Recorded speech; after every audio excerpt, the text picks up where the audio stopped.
Programme में आपको खुशामदीद कहते हैं। मैं असदुल्ला खान हूँ। कराची कैसे ठीक होगा, कराची का मसाइल कैसे हल होंगे, एक तजवीज़ जो कि अभी फ़रोग़ नसीम साहब ने दी भी नहीं, वो तजवीज़ उनके दिल में थी लेकिन मीडिया पर उन्होंने इजहार कर दिया कि ये तजवीज़ मैं हुकूमत के सामने रखने जा रहा हूँ। उस पर इतना शोर मचा के ख़ुद हुकूमत की तरफ से मुखालफत का सामना करना पड़ा और लगता नहीं है कि उस तजवीज़ पर अमल हो पाएगा, जिसमें उन्होंने कहा था कि 149 का जो सब आर्टिकल 4 है उसके तहत हुकूमत को चाहिए कि वो सिंध में मुदाखलत करे और सिंध में मुदाखलत करते हुए उसको बराह रास्त कंट्रोल करे। उन्होंने कहा ये न गैर आइनी है न गैर कानूनी है, इसकी आइन इजाज़त देता है, ये करना चाहिए। लेकिन इस पर इतने सीखपा हुए पीपल्स पार्टी के रहनुमा और ख़ुद बिलावल साहब ने इतनी सख्त ज़बान इस्तेमाल की जो दोहराई भी नहीं जा सकती, और उन्होंने एक तरह से सिंध कार्ड खेलने का जो है वो यही कहेंगे कि सिंध कार्ड खेला, या इससे बढ़कर उन्होंने बात की जो मैं दोहराना नहीं चाहता। बहरहाल ये इस चीज़ को के बाद हुकूमत ने एक स्ट्रेटेजिक कमेटी बना दी है, 12 रुकनी कमेटी जो फ़रोग़ नसीम साहब की क़यादत में काम करेगी। अब दिलचस्प बात यह है कि ये जो कमेटी है, इस कमेटी में पीपल्स पार्टी के लोग शामिल नहीं हैं। अब जो हुकूमती मशीनरी है वहाँ पर, जो इंफ्रास्ट्रक्चर है, ज़ाहिर है उस पर हुकूमत का कंट्रोल है, सूबाई हुकूमत का कंट्रोल है। अभी कैसे मुमकिन है कि उनकी मुआवनत के बग़ैर कुछ कराची में बेहतरी लाई जा सके? तो ये एक अलहदा सवाल पैदा होता है कि हुकूमत को शामिल किए बग़ैर ये किस तरह से कमेटी काम करेगी और कितनी इफादत का बायस बनेगी, क्या फ़ायदा पहुँचाएगी कराची को। ये कुछ चीज़ें हमने आज एक कंपैरिजन भी थोड़ा सा आपके लिए तैयार किया है कि कराची में कैसे कचरे को डंप किया जाता है और लाहौर में कामयाब मॉडल यहाँ पर नाफिज किया गया, यहाँ पर कचरे को किस तरह से जाकर डंप किया गया और वहाँ पर जाकर जो कंपोस्ट प्लांट का प्रोजेक्ट था कि उस कचरे के ऊपर मिट्टी डाल के पौधे उगा दिए गए, तो वो कितनी कामयाबी से चल रहा है और उससे माहौल में कितना फ़र्क पड़ा है। फिर ये जो अर्बन फॉरेस्ट का कॉन्सेप्ट है जिसके तहत जंगल उगाए जा रहे हैं, ये यहाँ लाहौर में और पंजाब के कुछ इलाकों में तो हो रहा है, लेकिन कराची में इस तरफ ध्यान क्यों नहीं जा रहा, ये कितना मुश्किल है, क्यों मुमकिन नहीं है। तो इन तमाम चीज़ों पर बात करेंगे पहले दोनों हिस्सों में प्रोग्राम के, और फिर तीसरे हिस्से में जाकर देखेंगे कि जो पंजाब में आज फिर तब्दीलियाँ आई हैं। पहले शुरू में हमने देखा कुछ अर्सा पहले फयाज़ हुसैन चौहान साहब गए, फिर शमशान बुखारी साहब उनकी जगह है, उनको भी फारिग कर दिया गया या इस्तीफ़ा ले लिया गया या उन्होंने ख़ुद दे दिया। उसके बाद फिर डॉक्टर शहबाज गिल साहब जो हैं वो आज वो तशरीफ़ ले गए हैं, ओन चौधरी साहब को फारिग कर दिया गया है, बीच में अकरम चौधरी साहब भी उनका ओहदा भी तब्दील किया गया।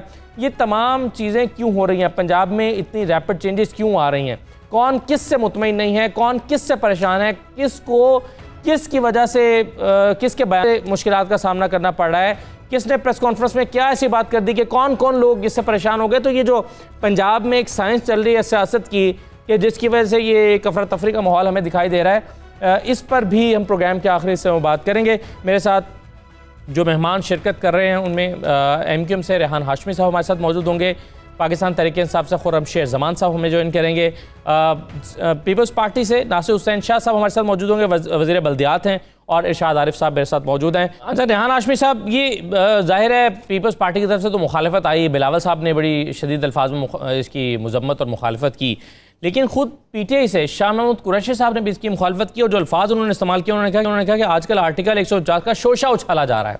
तो ख़ुद PTI के हल्के भी वज़ीर कानून की इस तजवीज़ से इत्तफाक नहीं करते, तो क्या वज़ीर कानून को अपनी जमात की पूरी सपोर्ट हासिल है? क्या फ़ायदा होगा आप अगर सपोर्ट करते हैं इस मुतालबे को? तो बिस्मिल्लाहिर्रहमानिर्रहीम। देखें, जैसा कि बैरिस्टर फ़र्रुख नसीम का जो क्लिप दिखाया आपने, और उसमें बहुत ही ज़्यादा सेल्फ एक्सप्लेनेटरी है, वो बहुत ही एलाबरेटेड इन्होंने किया, क्योंकि अगर वो कॉन्स्टिट्यूशन का पार्ट है 149 सेक्शन 4, तो वो किस तरीके से गैर आइनी इक़दाम हो सकता है। और इसके तख्लीक करने वाले, जब तख्लीक किया गया तो तमाम कंसेंसस के साथ हुआ है ना, कॉन्स्टिट्यूशन का एक हिस्सा है, और इसमें कोई दो राय नहीं कि जिन लोगों को शोशा जो इसको कंसिडर कर रहे हैं, उन्होंने शोशा तो खुद ही बनाया है। जब ये कॉन्स्टिट्यूशन का हिस्सा है तो एजम्पशंस पे जाने की क्या ज़रूरत थी, इस पर इतनी हाइप क्रिएट करने की क्या ज़रूरत है। ये तो जस्ट इंस्ट्रक्शंस हैं, डायरेक्शन सेट की जा रही है। और क्या डायरेक्शन सेट नहीं की जा सकती कि अगर इक़्तिसादी सूरत हाल ज़बू हाली का शिकार हो, अलार्मिंग हो सूबे में, किसी जगह की, किसी शहर की या पूरे सूबे की, देखिए प्राइम रिस्पॉन्स और जो कॉज है, जो बुनियादी तौर पे जो रीज़न बना, वो बल्दियाती अमूर का ठप हो जाना है। एक तरफ प्राइम रिस्पॉन्सिबिलिटी सिंध हुकूमत की है और थी और है और आइन के मुताबिक रहेगी इनकी जिम्मेदारी, मगर जब जो 18वीं तरमीम है जिसकी रूह ये कहती है कि डिवॉल्व किया जाए, डिसेंट्रलाइज किया जाए जी। जब सूबों को कुछ चीजें तफवीज की गई तो सूबों को भी चाहिए कि वो नीचे तफवीज करता।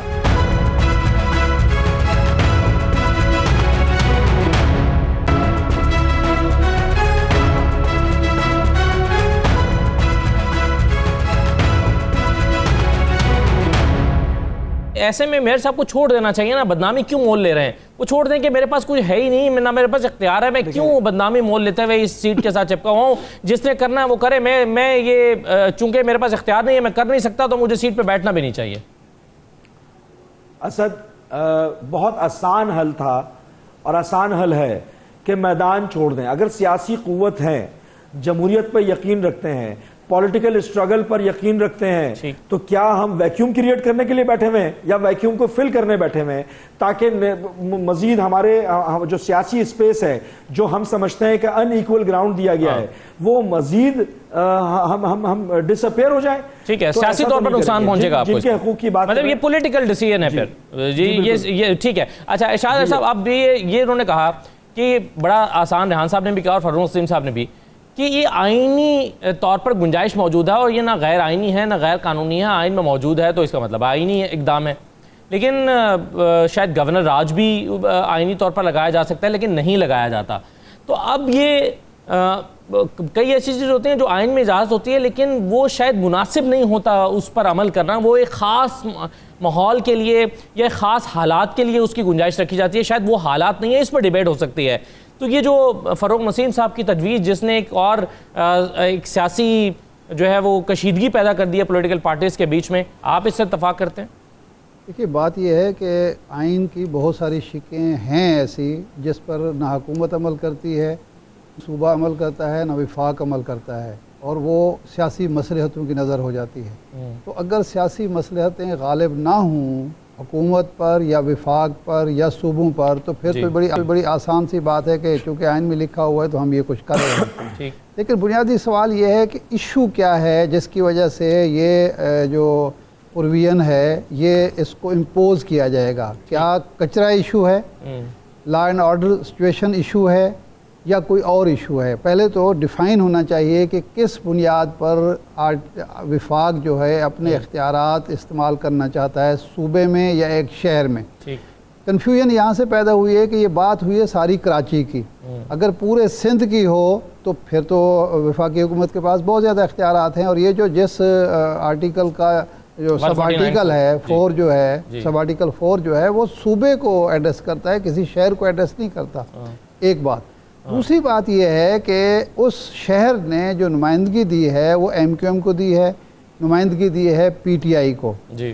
तो वहाँ पीपल्स पार्टी की तो 1-2 नशिस्तें हैं सारी, वो लियारी और लियारी के नशिस्त भी आपने उनसे छीन ली जी, या अवाम ने छीन ली। तो उसके बाद इन 2 जमातों ने शहर में क्या किया है, अपनी जिम्मेदारियाँ कहाँ तक अदा की हैं जो इनके अवाम के मुंतखब नुमाइंदे हैं, ये दूसरा सवाल है। तीसरा सवाल ये है कि ख़ुद जो म्यूनसिपल कॉरपोरेशन है या कॉस्मोपॉलिटन कॉरपोरेशन है उसके अपनी अफरादी क़ुव्वत क्या है। देखें, लियारी और मलीर 2 हैं पीपल्स पार्टी के पास, बाकी पूरा साउथ नॉर्थ ये सारा MQM के यानी KMC का हिस्सा है जी। KMC के ये रेहान साहब बेहतर बता सकते हैं कि कितने मुलाजमीन हैं, और जो सफाई का अमला है वो हज़ारों के तादाद में, वो क्या काम करता है। ये ठीक है कि सॉलिड वेस्ट मैनेजमेंट जो है वो अलग से अथॉरिटी एक बनी हुई है, लेकिन इन्होंने जो लोग भर्ती किए थे, माजी में भर्ती हुए हैं, वो मौजूद हैं, वो क्या काम करते हैं, उनसे कोई काम लेने की कोशिश की गई है। फिर MQM पॉपुलर शहर की एक पॉपुलर फोर्स है, क्या उसने अपने अवाम को, अपने कारकुन को मुतहर्रिक किया? ये कचरा उठाना कोई इतना मुश्किल काम नहीं है। कई ममालिक में तो ये काम जब हंगामी बुनियाद पर ज़रूरत पड़ी, अवाम 2 दिन शहर में निकले और उन्होंने कर छोड़ा। लेकिन कारकुनों को मुतहरिक करके पीपल्स पार्टी एमक्यूएम ने भी मुहिम चलाई, फारूक सत्तार साहब और वो उस जमाने में, और उसके बाद अभी हाल ही में अली जैदी साहब ने भी चलाई है। लेकिन मैं भी आपको दिखाता हूँ, वैसे आप बात मुकम्मल कर लें, फिर मैं दिखाता हूँ कि अली जैदी साहब की मुहिम किस नतीजे पर पहुंची। अच्छा, वो देखे ना, नुमाइशी नहीं होना चाहिए, हकीकी तौर पर हो, अवाम को किया जाए, एक दफ़ा उड़ जाए कचरा, उसके बाद एक सिस्टम के तहत हो सकता है, लेकिन वो भी सारा कोई नुमाइशी हुआ है। तीसरी जो अहम बात है, इस वक्त जिस तरह की सूरत हाल से पाकिस्तान को दरपेश है, सूरत हाल कशीदगी है, सियासी तौर पर एहतसाब का अमल चल रहा है, इंडिया के साथ ताल्लुकात ख़राब हैं, उस वक्त इस तरह की जो बात करते हैं फ़रोग़ नसीम साहब, तो हकीकत यह है कि सियासी कशीदगी में इजाफे के अलावा कोई हासिल नहीं है। इससे ना वफाकी हुकूमत को कुछ हासिल होगा, ना कराची के अवाम को कुछ हासिल होगा, क्या हासिल होगा? ना वफाक को कुछ हासिल नहीं होगा। किसको क्या हासिल होगा? मैं समझता हूँ खुद वफाकी हुकूमत को भी और MQM को भी उसका कोई फ़ायदा नहीं है। अगर इखलास है तो MQM को, ये जो वसीम अख्तर साहब हर रोज़ रोना रोते हैं, रोना रोने की बजाय सबसे पहले ये करें कि जो इनके पास हाजिर मुलाजमीन हैं जो अपने काम पर नहीं जाते, हमें पता है कि लोग जो हैं तनख्वाह KMC से लेते हैं, काम किसी और जगह पे करते हैं, एक एक आदमी 3-3 जगह पे। ये 2 साल पहले सूबाई हुकूमत ने लाजिम किया था कि तनख्वाह जो है वो आप बैंक में जाएंगे और ये थंब इम्प्रेशन पे तनख्वाह मिलेगी। लोगों ने इनकार कर दिया, अफसरों ने बाकायदा हड़ताल कर दी, सिर्फ इसलिए कि एक आदमी 3-3 जगह से कुछ ऐसी बातें आपने की हैं जिसका जवाब रेहान हाशमी साहब देंगे। लेकिन उससे पहले मैं खुर्रम शेर ज़मान साहब को खुशामदीद कहते हैं मैं शामिल कर लूँ, और मैं ज़रा पहले आपको सुनवाना चाहता हूँ कि जो अभी सफाई मुहिम चली थी जिसमें अली जैदी साहब ने बड़ा मुतहरिक किरदार अदा किया था, और मैंने उस वक्त भी प्रोग्राम करते हुए कहा था कि उनकी इंटेंशंस पे शक नहीं है, जब वो शुरू कर रहे थे कि उनकी इंटेंशंस पे शक नहीं है, ना करना चाहिए, ना किया जा सकता है, ना मैं कर रहा हूँ। लेकिन ये निज़ाम इसलिए कामयाब नहीं हो सकता क्योंकि एक दफ़ा कचरा उठाकर और फिर अगर आप सिस्टम नहीं बना रहे तो वो चल नहीं सकता। लेकिन वहाँ तो एक मरतबा भी पूरा नहीं उठाया जा सकता। ज़रा देखिए कि जिन नालों की सफाई का वादा किया गया था वहाँ पर क्या सूरत हाल है। हमारे रिपोर्टर्स वहाँ पर गए हैं, मुख्तलिफ हिस्सों में जाकर उन्होंने कुछ क्लिप किया। सबसे पहले ज़रा मोहम्मद सलमान जहाँ पर गए हैं, ज़रा देखिए उन्होंने क्या शूट किया। कराची में 38 बरसाती नाले हैं जिसकी सफाई का बेड़ा पहले मेयर कराची वसीम अख्तर ने उठाया था, और उसके बाद जो है वो गुज़िश्ता बारिशों से कबल जो है वो अली जैदी मैदान में आए और उन्होंने जो है वो इन नालों की सफाई का बेड़ा उठाया। लेकिन ये सफाई का सिलसिला, जो नालों का सफाई का सिलसिला शुरू हुआ था उसकी इस वक्त सूरत हाल ये कि नालों से कचरा ज़रूर निकाला गया, लेकिन उस तमाम तर कचरे को जो है वो नाले के अतराफ़ ही जमा कर दिया गया। ये कचरा जो है वो उठाकर लैंडफिल साइट मुंतकिल नहीं किया गया। इब्तिदा में जब ये कचरा उठाया जा रहा था और सवाल किया जा रहा था कि ये कचरा क्यों नहीं उठ रहा, तो बताया ही जा रहा था कि बारिश भी है और ये कचरा गीला भी है, इस वजह से जो है वो उठाने में मुश्किलात हैं और इसको सूखने के बाद उठाया जाएगा। लेकिन अब तकरीबन 15 से 20 रोज़ गुजर चुके हैं, लेकिन फिर भी कुछ नहीं पता कि कब ये कचरा उठेगा। जो काम चल रहा था नालों की सफाई का वो भी तकरीबन रुक चुका है, और अगर दोबारा शहर कराची में तेज़ बारिशों का सिलसिला शुरू होता है तो ये बारिश के बाद ये कचरा है दोबारा जो है वो नालों के अंदर होगा, और जो नालों के अतराफ़ रिहायशी आबादियाँ हैं उनको जो है वो शदीद मुश्किलात का सामना होगा, और ये पानी का जो निकास है उसमें फिर मुश्किल पेश आएगी। अच्छा, एक तो ये हुआ ना कि जो नालों से कचरा निकाला उसको नालों के किनारों पर रख दिया, और अगर बारिश होती है वो दोबारा बहकर या थोड़े अरसे में दोबारा वो नालों में जो है वो बहकर चला जाएगा। एक छोटा सा क्लिप और देख लीजिए, फिर मैं ज़रा बढ़ता हूँ अपने मेहमानों की जानिब। खुर्रम शेर ज़मान साहब से लेते हैं ज़रा कुछ इसके अलावा कचरा उठाकर कुछ सड़कों के किनारे पर भी रखा गया था कि इसको भी कुछ दिन बाद उठा लिया जाएगा। वो कचरा भी जो है वो आधी सड़क पर आ गया है। ज़रा देखिए, मोहम्मद दानिश साहब हमारे रिपोर्टर वहाँ पर गए थे, उन्होंने आज हमारे लिए क्या तैयार किया है, ज़रा देखिए। ताबिश जी, मोहम्मद ताबिश साहब जी। वफाकी वज़ीर अली जैदी की जानिब से कराची के अंदर जो सफाई मुहिम का आगाज़ किया गया उसके अंदर जो है वो मुख्तलिफ मकामात से जो है वो कचरा उठाया गया, और जो है वो ख़ास करके नालों से जो नालों की सफाई की गई। शहरी इस सफाई मुहिम से खासी खुश नज़र आए, लेकिन कई शहरी जो इस सफाई मुहिम से वो जो नाखुश भी नज़र आए, क्योंकि शहर के मुख्तलिफ मकामात से कचरा उठा के दूसरे मकामात पर जो है वो डंप कर दिया गया। उसकी वजह से शहरी जो है वो नाखुश नज़र आए।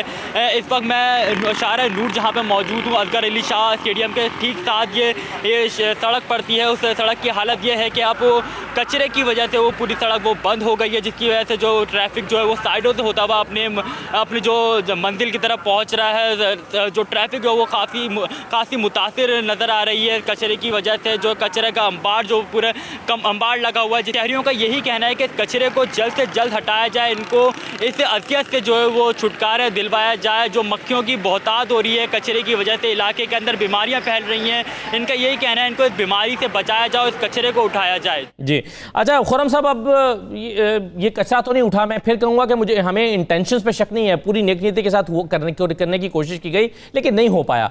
अब एक कमेटी बना दी गई, स्ट्रेटेजिक कमेटी। ये स्ट्रेटेजिक कमेटी क्या कर पाएगी जब इसमें हुकूमत को शामिल नहीं किया, और हुकूमत को शामिल ना करने की वजह क्या थी?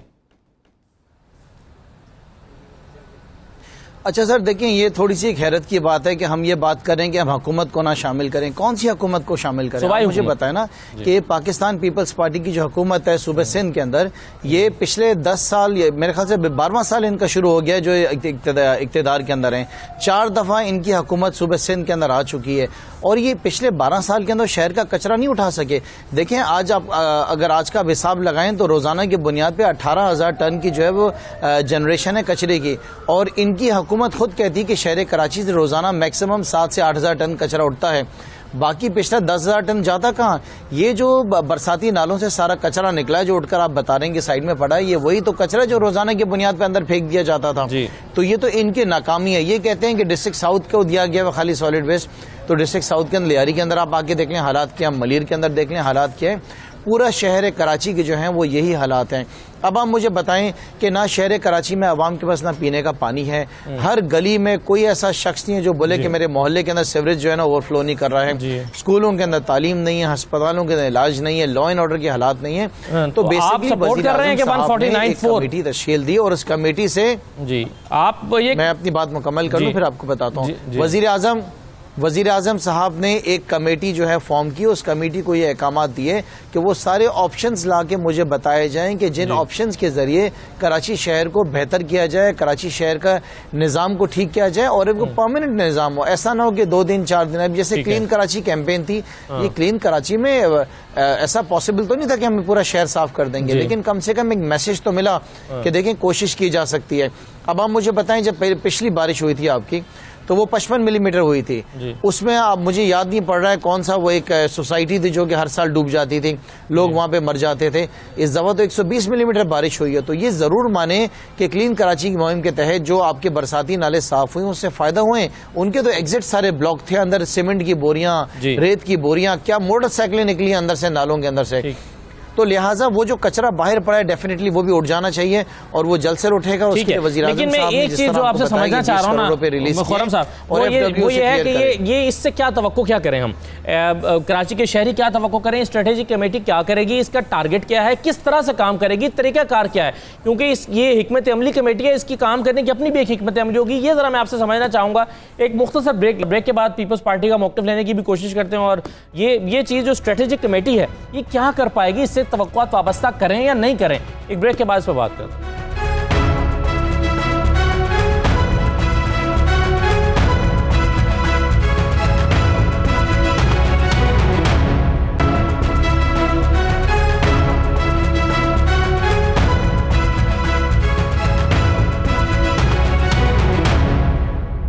दोबारा खुशामदीद प्रोग्राम में। ये हमने कुछ मुख्तलिफ इलाकों का एक आज राउंड लिया है ताकि पता चले कि वो जो मुहिम चली उसका क्या नतीजा निकला है। अब मैं जो अधूरी बात रह गई थी खुर्रम शेर ज़मान साहब ज़रा मुकम्मल कर लें, फिर मैं आगे बढ़ता हूँ। मुझे ये बता दें ये काम कैसे करेगी, इस हिकमत अमली कमेटी के काम करने की हिकमत अमली क्या है? अच्छा देखें, इसमें एक सबसे अहम बात यह है कि जिस तरह आपने सवाल किया कि काम करेगी किस तरह और किस तरह मुकम्मल करेगी, ये सब चीज़ें डिपेंड करती हैं वज़ीर आज़म साहब के ऊपर कि वो आइन की कौन सी शिक को इस्तेमाल करेंगे, कौन सा रास्ता इख्तियार किया जाएगा जिस रास्ते के ज़रिए जो है कराची के आवाम के मसाइल हल किए जाएंगे। लिहाजा इट्स टू अर्ली कि कोई भी इस किस्म की स्टेटमेंट दी जाए या मैं किसी आर्टिकल का आपसे जिक्र कर सकूं। जिस तरह फरूक नसीम साहब का भी बयान आया था तो वो भी उनकी एक जाती राय थी, उन्होंने अपनी जाती राय के बिना पे बताया था, लेकिन जो फैसला है वो वजीर आजम साहब ने करना है। कमेटी को अंदाजन 2 से 3 हफ्ते का टाइम दिया गया है जिसके अंदर उन्होंने सारे प्रपोजल्स रखने। लेकिन याद रखें, ये मत भूलें कि वजीर आजम का जो सूबा है वो सिर्फ पंजाब या KPK नहीं है, ये सूबा सिंध जो है ये भी वजीर आजम का, उनको इसकी भी बहुत ज्यादा कंसर्न्स हैं कि लड़काना के क्या हालात हैं कि लड़काना के अंदर बच्चों को 5 साल के बच्चों को एड्स हो रहा है, थर के अंदर बच्चे जो हैं वो भूख से मर रहे हैं, सूबे भर के अंदर स्टैंडर्ड ग्रोथ के इशूज हैं। उसके अलावा यहाँ पे अगर आप नवाबशाह के अंदर देख लें वहां पे क्या हालात हैं। ठीक है, पिछले इसका मतलब ये है कि बात से मैं समझाऊं कि अभी ये वाजे नहीं है कि इसका काम करने का तरीकाकार क्या होगा, ये भी तय होना बाकी है। लेकिन कमेटी बन गई है, अभी कमेटी बन गई है और पूरी तरह से प्लानिंग नहीं है। मैं मुर्तज़ा वहाब साहब मेरे साथ मौजूद हैं, जरा उनसे भी मैं मौक़िफ़ ले लूँ सिंध हुकूमत का। मुर्तज़ा वहाब साहब, जो आर्ग्यूमेंट दिया गया फ़रूक नसीम साहब की तरफ से, और अभी यहाँ पर भी बात हो रही थी कि ये तो कोई गैर आइनी इक़दाम नहीं होगा अगर 149 का सब आर्टिकल 4 ये एक आइन का हिस्सा है और इसका पर अगर अमल दरामद किया जाता है तो ये भी आइनी है, तो इस पर इतना शोर क्यों मचा रहे हैं? इस पर आपका जवाब क्या है? देखिए असद साहब, आर्टिकल 149 के साथ साथ आईन पाकिस्तान में आर्टिकल 97 भी लिखा है, आर्टिकल 141 भी लिखा है, आर्टिकल 148 भी लिखा है। तो जो दोस्त इन आर्टिकल्स के बारे में बात करते हैं उनको जरा बाकी प्रोविजंस को भी देख लेना चाहिए, उसके बाद फिर बात करनी चाहिए। मैं भी आपने जब कॉल कनेक्ट की थी तो मैं खुर्रम शेर जमान की बात सुन रहा था। देखिए खुर्रम शेर जमान साहब तो इस तरह की बातें करते रहते हैं। उसकी छोटी सी मैं आपको मिसाल देता हूँ। अभी पिछले दिनों उन्होंने प्रोपेगेंडा किया कराची के एक पार्क के बारे में, और वो उस पार्क को प्राइवेट सेक्टर को दिया हुआ था, वो एक अर्बन फॉरेस्ट बना रहे थे। इनके कहने पर मेयर KMC ने उस पार्क की जो अडॉप्शन थी उसको कैंसिल कर दिया।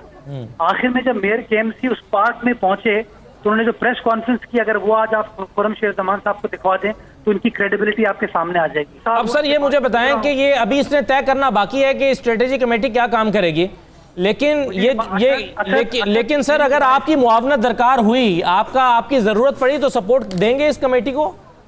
अच्छा साहब, मेरा PTI से सबसे बड़ा गिला यही है कि ये अनाउंस पहले करते हैं, स्ट्रेटेजिक मीटिंग्स बाद में करते हैं, फैसले बाद में होते हैं, अनाउंसमेंट पहले आ जाती है।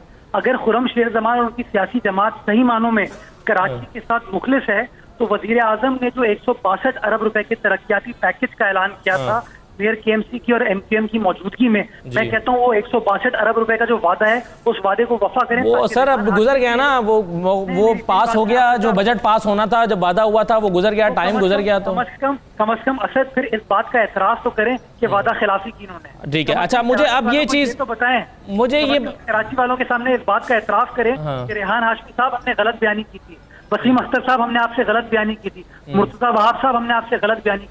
कम से कम अपनी गलती को तो माने, गलती को मानते नहीं, नए वादे करते। अच्छा मैं अब रेहान हाशमी साहब मुझे ये बता दीजिएगा कि ये मुझे खैसी बात नहीं है कि एक कमेटी बन गई, उसके मेंबरान आ गए, ये मेरे पास उसमें 12 लोगों की लिस्ट पड़ी हुई है, मेंबरान का तयन हो गया, लेकिन पता नहीं है ये कमेटी करेगी क्या। कमेटी बन गई है, ये कैसे काम करेगी, इसके क्या इख्तियारात होंगे, इसका तरीकाकार क्या होगा, इसकी अपनी हिकमत अमली क्या होगी, ये अभी तय नहीं हुआ, कमेटी बन गई है। ये कुछ गैर संजीदा सी बात नहीं लगती? असद, मैं समझता हूँ कि जो कमेटी बनाई गई उसकी रीज़न, जिस तरह हमने डिस्कस किया, उसकी रीज़न, कोर रीज़न क्या थी? कोर रीज़न जो थी उसकी बुनियाद के ऊपर कमेटी ने तो इनिशिएटिव लेना है। अब मेरी ज़ाती राय यकीनन ये है कि इसमें प्रोविंशियल गवर्नमेंट के नुमाइंदों को भी होना चाहिए, क्योंकि कोई मुखासमाना तर्ज अमल तो नहीं है ना, इसमें सबको स्टेक होल्डर, तमाम स्टेक होल्डर्स को वो खुर्रम शेर जमान साहब कह रहे हैं कि वो लोग जो मुसलसल 12 साल से नाकाम रहे हैं उनको हम कैसे शामिल करें, क्यों शामिल कर लें? नहीं रेहान साहब, ये अब 12 से 17 रुकनी हो गई है ना। अब फरूक नसीम साहब ने कल ये कहा कि उसको मैंने बढ़ा दिया है, ये 17 रुकनी है, तो अब इसमें पीपल्स पार्टी शामिल नहीं हो गई।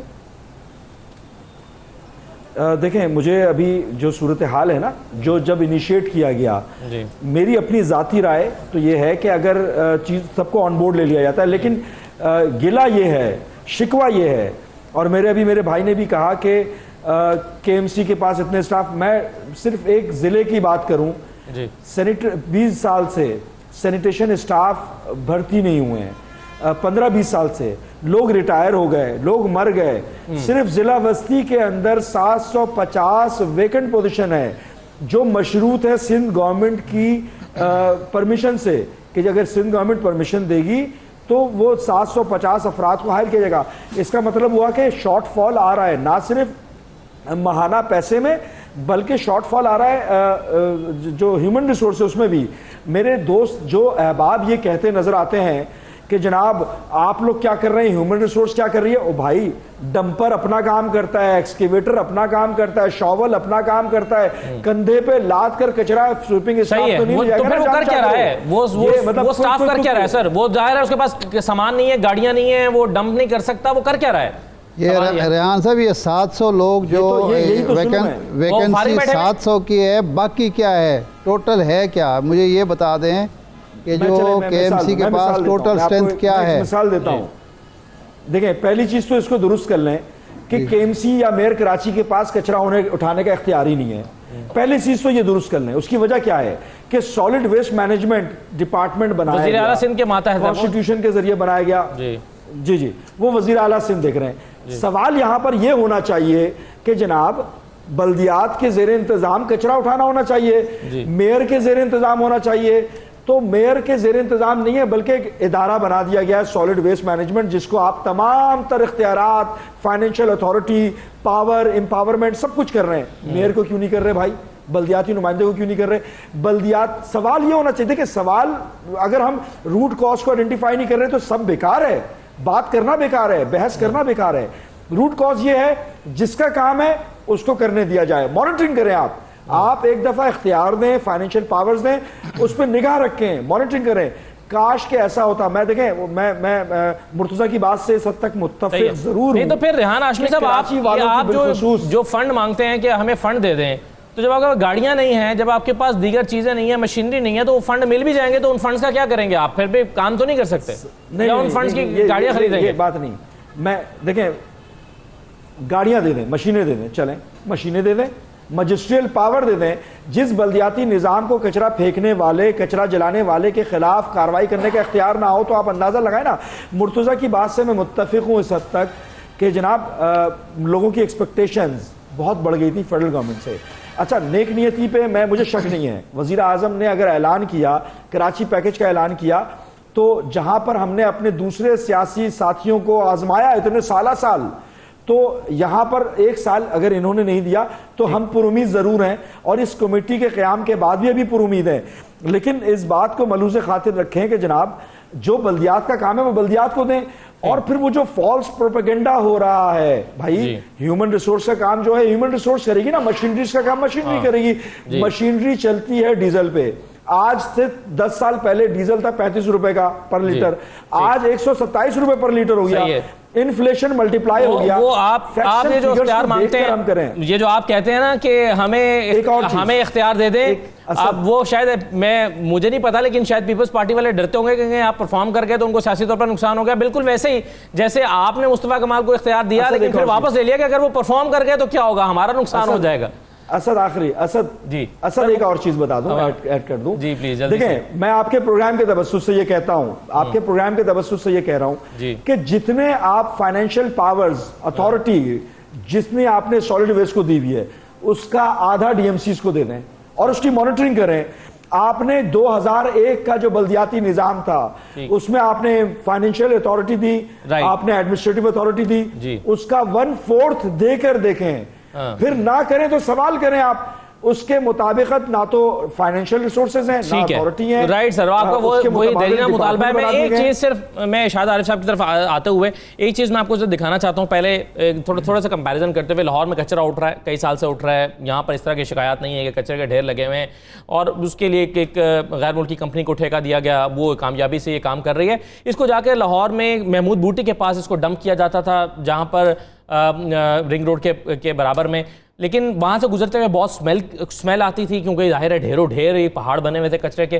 फिर 2016 में ये प्रोजेक्ट यहाँ पर इनिशिएट किया गया कि यहाँ पर पौधे लगा दिए गए, कंपोस्ट प्लांट के नाम से प्रोजेक्ट लॉन्च किया गया। आज मैंने वहाँ पर कैमरा टीम भेजी और उस कैमरा टीम ने जो आज विजुअल शूट किए हैं, जिसमें पौधे अब एक मुनासिब जो है वो कद के हो गए हैं। अब इसकी खैर अगर देखभाल ज़्यादा की गई होती तो ज़्यादा बड़े हो चुके होते, लेकिन फिर भी ये प्रोजेक्ट अभी इसको नाकाम नहीं कहा जा सकता, कामयाबी से चल रहा है। और लोग ये समझते हैं कि इससे बचा हुआ है, स्मेल कम हो गई है, फिर यहाँ पर ग्रीनरी हो गई है, उसके जो कचरे के मुज़र असरात थे वो ख़त्म हो गए। तो ये देखिए कि एक अर्बन फॉरेस्ट की ये शक्ल इख्तियार कर रहा है। और अभी बात कर रहे थे अर्बन फॉरेस्टिंग की मुर्तज़ा वहाब साहब, तो लाहौर में एक पहला फॉर्मल अर्बन फॉरेस्ट जो है वो यहाँ पर एक प्राइवेट हाउसिंग सोसाइटी ने बड़ी कामयाबी से बनाया भी है। मैंने उसको विजिट किया, तो ये कॉन्सेप्ट जो है वो यहाँ पर होना शुरू हो गया, वहाँ भी हो सकता है। अब मैं इरशाद आरिफ साहब, ये ज़रा 2-3 चीज़ें जो मैंने एक तो सवाल किया था कि क्या ये मुज़िका खेज़ नहीं है कि जिस तरह से कमेटी बना दी गई लेकिन पता नहीं है वो कैसे काम करेगी, गैर संजीदगी का इजहार नहीं होता इससे? नहीं, इसमें तो कोई शक नहीं है कि ये पॉइंट स्कोरिंग ज़्यादा है, अमली कुछ भी नहीं है। 1 साल हो गया है जो नुमाइंदे हैं कराची के अवाम ने जो अक्सरियत नुमाइंदों की कौमी असम्बली और सूबाई असम्बली की वो तहरीक इंसाफ को दी, तो तहरीक इंसाफ ने 1 साल में जो काम करना चाहिए था अपनी सियासी ज़रूरत के तहत भी, वो भी मुझे होता हुआ नज़र नहीं आ रहा। खुर्रम साहब, परेशानी ये नहीं है कि अभी तक 1 साल में हुआ नहीं, परेशानी ये है कि आइंदा होते हुए नज़र भी नहीं आ रहा। नहीं सर, देखें बात यह है कि गुजारिश आपसे भी है कि चीज़ों को हम ठीक तरीके से बताएं। वो कह रहे क्या है कि अगर हमारी हुकूमत आएगी तो कराची में सारे काम करेंगे। देखें, हमें बार बार एक बात आवाम को बताना ज़रूरी है कि अगर कराची शहर के अंदर पीने का पानी नहीं है तो उसकी जिम्मेदार पीपल्स पार्टी है, अगर शहर में कचरा नहीं उठ रहा है तो उसकी जिम्मेदार पीपल्स पार्टी है, अगर बच्चों के तालीम नहीं है, अस्पतालों में इलाज नहीं है तो वो नालायकी पीपल्स पार्टी की है। इनके नालायकी आला जो इस वक्त बैठे हुए हैं वो जिम्मेदार हैं। ये देखें ना कि ये मसरूफ किस चीज़ों में, इनकी परेशानी क्या है? इनकी परेशानी है कि जरदारी पे करप्शन के केसेस हैं, फरियाल तालपुर पे करप्शन के केसेस हैं, मुराद अली शाह के ऊपर GIT बनी है। इन्होंने करा क्या करप्शन के खिलाफ? मुझे बताएं कि इनकी चीखें निकल क्यों रही हैं? मैं आपको बताऊं, इनकी चीखें मुर्तज़ा वहाब साहब की इसलिए निकल रही हैं कि इनके ऊपर करप्शन की किताबें खुल गई हैं। इनकी चीखें इसलिए निकल रही हैं कि अगर कराची के अंदर फाइनेंशियल जिम्मेदारी इनसे ले ली जाएगी तो ये पैसा जाएगा कहाँ? Sindh solid waste manage board की जिम्मेदारी है ना कि साफ करे पूरे सूबे को। ये क्यों नहीं करते हैं साफ? क्या ये खाली साउथ को साफ करेंगे? सूबे सिंध के अंदर जो डिस्ट्रिक्ट सेंट्रल है, क्या वो सूबे सिंध में नहीं आता है? डिस्ट्रिक्ट ईस्ट जो है वो उसके अंदर नहीं आता, कुरंगी नहीं आता। अपनी नालायकी मानते ही नहीं है, कोशिश करते हैं बस किसी तरीके से सिंध कार्ड को खेलते रहे। आपका कहना यह है कि आपके पास बड़े आपकी हुकूमत वहां पर नहीं है, जिसकी हुकूमत है बुनियादी जिम्मेदारी उसकी है और आप बिल्कुल देखें जनाब, हमारी सही बिल्कुल जी। मैं सर वक्त खत्म हो गया मेरे पास, मुझे ब्रेक पे जाना है, जुमला मुकम्मल करें। ये बहुत ज्यादा जरूरी है कि अगर ये बैठकर आवाम को बेवकूफ बनाते रहेंगे कि तहरीक इंसाफ ने 10 महीने में ये नहीं किया, 11 महीने, इनका काम है ना। इनसे पूछे मुराद अली शाह साहब क्या करे, इनसे ये पूछे। मेरा आखिरी बात, आखिरी सेंटेंस, फिर उन्होंने जो कहना कहो। 6 साल हो गए मुझे सिंध असेंबली में। सबसे पहले इनके मुजफ्फर टप्पी थे, इनके लोकल गवर्नमेंट मिनिस्टर भाग गए पाकिस्तान से दुबई में। उसके बाद नासिर हुसैन साहब ने हमसे कमिट कर रखा था कि वो प्रोग्राम में आके मौक़िफ़ लेंगे, लेकिन उन्होंने अपना मौक़िफ़ उनको हटा दिया। उसके बाद सईद गनी आए, उनको नालायकी के ऊपर हटाया गया। सईद गनी को हटाने के बाद फिर नासिर शाह को लेकर आए। इनसे पूछे ना इनके 6 मिनिस्टर्स क्यों नहीं, वो हम कैसे पूछें? आज आना था प्रोग्राम में, नासिर हुसैन साहब ने नहीं शिरकत की प्रोग्राम में, जवाब दे इसका। बहरहाल बहुत शुक्रिया तमाम मेहमानों का। एक मुख्तसर ब्रेक है। PTI के पास कहना यह है कि हमारे पास इख्तियार नहीं है क्योंकि सूबाई हुकूमत हमारी नहीं है, हम कुछ कर नहीं सकते। ज़्यादा से ज़्यादा कमेटी बना सकते हैं, जो कमेटी बना दी है, या अली जैदी साहब एक प्लानिंग के बगैर एक नाकाम मुहिम चला सकते हैं, जो उन्होंने कर दी है। कचरा उन्होंने उठाया नहीं, एक मुहिम चला दी है, पता नहीं उनको उन्होंने क्रेडिट लिया या डिसक्रेडिट उनके हिस्से में आया। एक ब्रेक लेकर वापस आते हैं तो देखते हैं पंजाब में क्या हो रहा है। ये क्यों बारी बारी ओहदे सबके तब्दील हो रहे हैं, किसी से ओहदे छीने जा रहे हैं, किसी से इस्तीफे लिए जा रहे हैं, ये बेचैनी क्यों नज़र आ रही है? एक ब्रेक के बाद वापस आते हैं।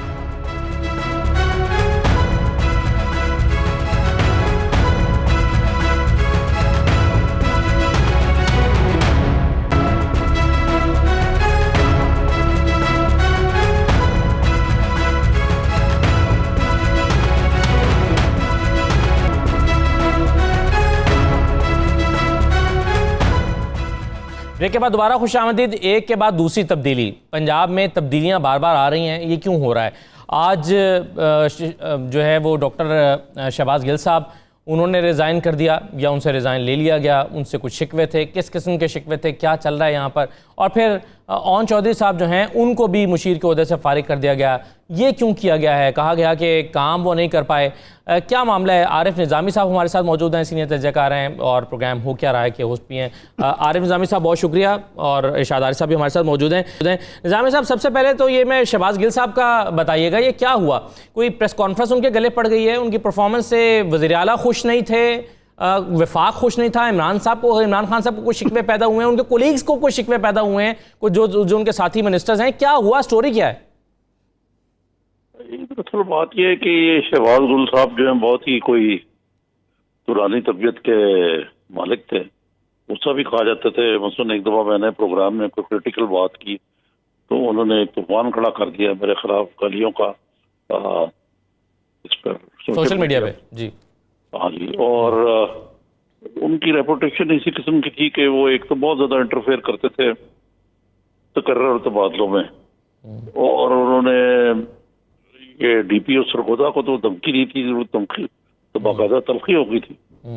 तो ये दरअसल शहबाज गुल जैसे कई लोग जो हैं वो फिर रहे हैं, और यानी वज़ीर आला पंजाब की जो मजबूरी कारकर्दगी है उस पर ये चीज़ें इम्पैक्ट करती हैं जी। कि इतने दफ़ा तबादले हुए हैं पुलिस अफसरों के, 4 IG बदले गए हैं, एडमिनिस्ट्रेशन में उखाड़ पछाड़ होती रहती है कि वो तंग आए हुए हैं। फिर आप काबीना में देखें कि काबीना में भी तकरीबन यही सूरत हाल है जो, और शहबाज गुल की जो आखिरी टीम था मेरे ख्याल से उनकी जो गैर समझदाराना बातें हैं कि उन्होंने ये फरमा दिया कि परसों ही शायद के जो जिसको चेहरा पसंद नहीं है उनका वो छोड़ जाए जी। वो उसका तो जिनको चेहरा पसंद नहीं था वो नाराज हो गए फिर निजामी साहब उनसे।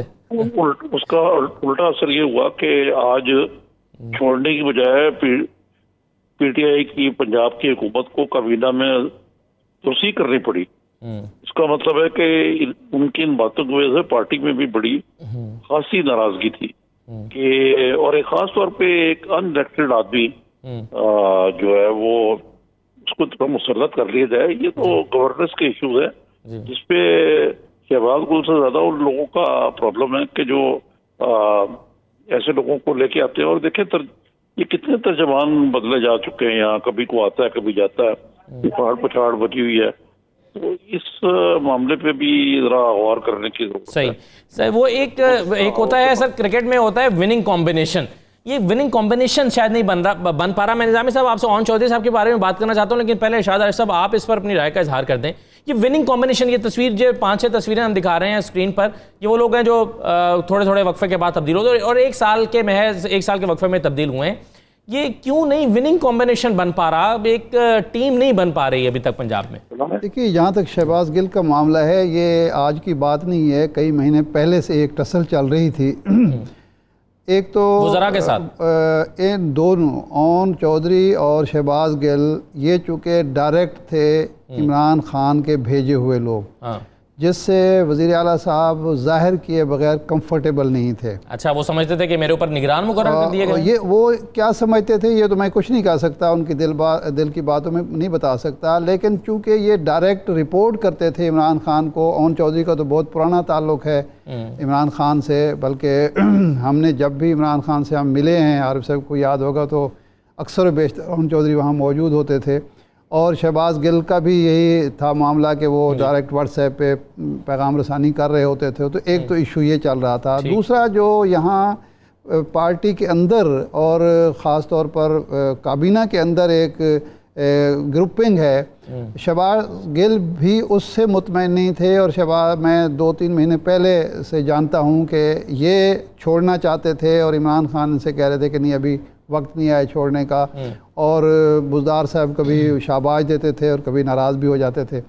ये इस प्रेस कॉन्फ्रेंस में 2 बातें हुई। एक तो वो बात की उन्होंने कि जिसको चेहरा पसंद नहीं है वो चला जाए। वो तो शायद जो 2-3 लोग हैं वज़ारत आला के उम्मीदवार, उनको नागवार गुजरा होगा। लेकिन उन्होंने एक बात और भी की, उन्होंने कहा कि देखें, मैं तो बुज़दार साहब को पिछले अगस्त से पहले नहीं जानता था, मैं तो नहीं जानता, वो जो कुछ भी हैं इमरान खान की चॉइस है, इमरान खान पसंद करते हैं। तो यानी ये बात भी एक आप डिफेंड नहीं कर रहे, उन्हें कह रहे हैं, डिफेंड नहीं कर रहे, उनको कह रहे हैं कि मैं तो आपको जानता था कि नहीं हूँ। तो जाहिर बात है ये बात। उनकी जो तीसरी जो बात थी, इन दोनों के बारे में कुछ शिकायत सीरियस नौयत की मौजूद थी, तकर्रुर तबादलों के हवाले से भी, ताल्लुकात के हवाले से भी, रवाबित के हवाले से भी, और एजेंसियां हमारी जो थी वो रिपोर्ट कर रही थी। अच्छा। तो शायद बुज़दार साहब ने उसका फ़ायदा उठाया है और इमरान खान से कहा कि ये मेरे लिए लायबिलिटी बनते जा रहे हैं। सही है। अच्छा, मुझे एक अब टाइम 40 सेकेंड्स हैं निज़ामी साहब। एक तो ये कि ये सारे लोग जो हैं वो जिसमें फवाद चौधरी साहब हों या फयाजुल चौहान साहब हों या ये, इन तीनों में एक चीज़ कॉमन है कि वो मीडिया के पर्सनस के साथ बहुत उखड़े मिजाज के साथ पेश आए या नाला रहे, लड़ाई झगड़े करते रहे बाकायदा। ये तीनों में ये एक तो ये कॉमन है। दूसरा लेकिन एक बात मैं निशानदेही कर दूं आपको। जी सर। ये ओम चौधरी जो है वो सैक हुए हैं और इनसे कम से कम इतनी रिस्पेक्ट दी गई है कि उनसे ले लिया गया है रेजिग्नेशन। क्यों सैक हुए हैं सर? बात ये और रखें शहबाज शरीफ। दूसरे ये है कि जो ओम चौधरी हैं जी, ये बात गलत है कि वो यहाँ इमरान खान ने इम्पोज किया था उनको, और वो इसलिए बुजदार साहब ने कहा। इमरान खान ने तो उनको इस्लामाबाद से जब उनकी शादी इस्लामाबाद बदर किया था, तो वहां से फारिग करने के लिए यहाँ भेज दिया था। जी। तो और इमरान खान यहाँ तो मुसल्लत हुए। बहुत शुक्रिया निज़ामी साहब और आरिफ एजाज़ अहमद आरिफ साहब, दोनों का बहुत शुक्रिया। नाज़रीन मुझे इजाज़त दीजिए, अल्लाह हाफ़िज़।